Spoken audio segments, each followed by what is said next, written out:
Good afternoon, everyone. Thank you for joining us here for Crime 2 News First at 4. I'm Whitney Ward.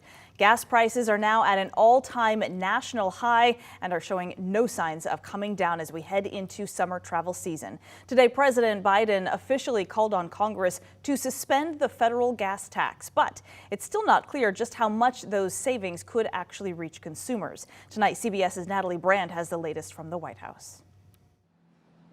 With drivers feeling helpless over high prices, President Biden is calling on Congress to suspend the federal gas tax through the end of September.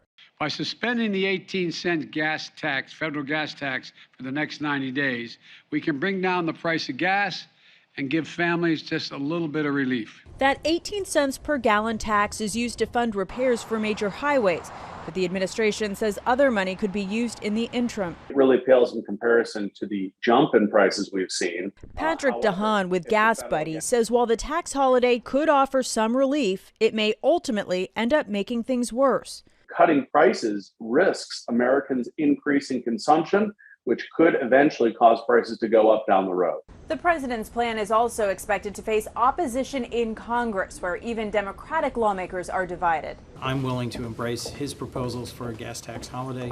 I want to get more data on whether this kind of savings would actually be passed on to the consumers. Is yet another gimmick, another Band-Aid, and something they know is dead on arrival up here in Congress. President Biden is also calling on states to enact their own relief. Generally, state tax holidays are more effective because states generally charge more than the 18.4-cent federal tax. Some states, including New York, Connecticut, Georgia, and Maryland, have already taken action. Others may follow. Natalie Brandt, CBS News, the White House. So we are continuing to track those prices at the pump, and we're committed to helping you save money where you can. For where you can find the cheapest gas in our area, just text the word gas to 509-448-2000. We'll send a link right to your phone. In the meantime, rising costs are affecting just about everything, and now local food banks are struggling to meet a growing demand. Crime 2's Janelle Finch spoke to one local food bank today about how inflation is now making it harder to buy supplies. She's joining us now live. Janelle? Right now, food banks across the country are experiencing shortages. Here in Spokane, food bank officials say inflation is causing a supply and demand imbalance even worse than the COVID-19 pandemic, which means now food banks are having to make difficult decisions, like giving less to accommodate more of those in need. Spokane Valley Partners is one of the largest food banks in the inland Northwest. According to the communications director, the first quarter of 2021 compared to the first quarter of 2022, the food bank is serving 36% more clients. Spokane Valley Partners says it serves 5,000 people each month, but with increased demand and rising costs of food, the food bank is struggling to keep up. The cost of buying a pallet of granola bars is up. You know, the cost of obviously going and picking up our food rescue is up. Food rescue itself is down in terms of grocery stores having enough to give us that they're not going through. Just the supply chain has been impacted in really unique ways, and so we're trying to figure out how we're going to meet the increasing need. She says the food bank is at a point where staff has to consider giving less food or decrease mobile distribution. The food bank is open Monday through Friday and operates a mobile pantry 2 times a month.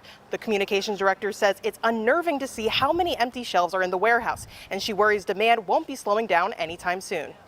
Spokane Valley Partners says that their food bank is actually at a point where they need more food than money donations. The food bank says if you would like to help meet this shortage, then you can host a food drive at your job, your school, or your church. Live in Spokane, Janelle Finch, Crime 2 News. All right, Janelle, thank you very much.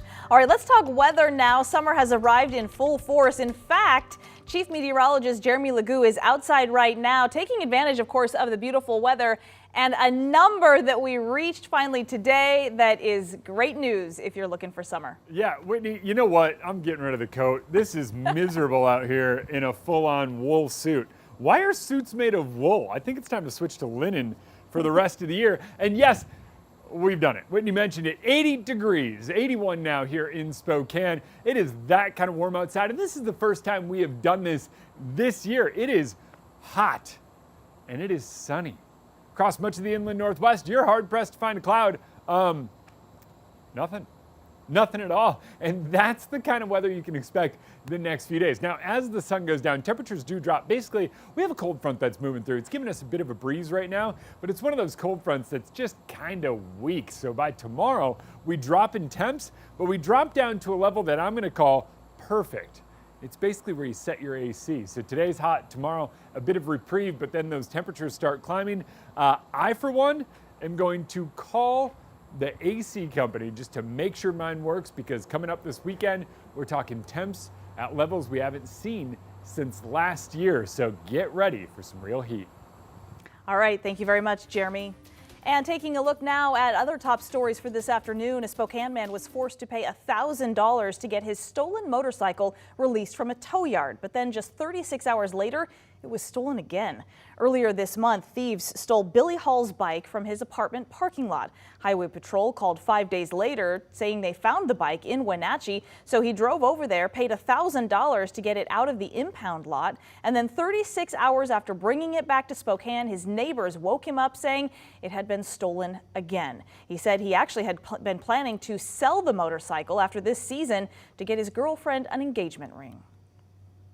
This was going to be my last riding season, and I was going to sell it, and a good chunk of that was going to go to buy her a ring, and then the other chunk was to save for the baby that's on the way. She's 15 weeks Monday. Now, Spokane police tell KREM 2 they are investigating both of these thefts. Long lines at Yellowstone National Park today. The first entrance reopened for tourists. Only a limited number of visitors were allowed back in after major flooding damaged much of the park's infrastructure. Right now, only the south loop of the park is open. The rest is still under repairs, and there is no estimated time for reopening. The North Idaho College Board of Trustees is expected to choose the new school's president in a meeting at 6 o'clock tonight.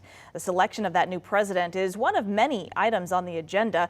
Others include a resolution to reserve foregone taxes and an item regarding the board's conduct policy. The board will also take public comments on the agenda from people in the community who are there in person. All right, still ahead tonight, a full-scale exercise at the Spokane Airport. So we'll let you know just what they were training for and for how long. And before we take a quick break, we want to give you a look at a story that is coming up tomorrow on KREM 2 News.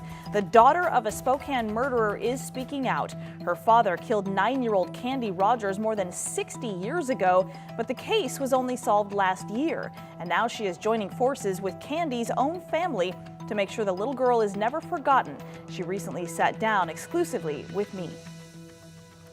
You feel responsible because, you know, this was my dad that did this.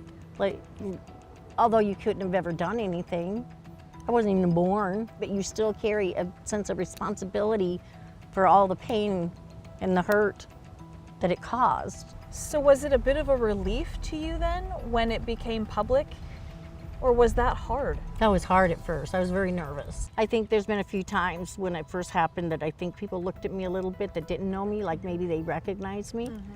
A lot of people I know never even saw it. And so they knew nothing. And then there was other people at church that knew me that didn't even say anything about it to me. They'd just come up and give me a hug. Just say, we're praying for you. So please make sure to join us for a KREM 2 special report that's coming up Thursday on KREM 2 News at 6.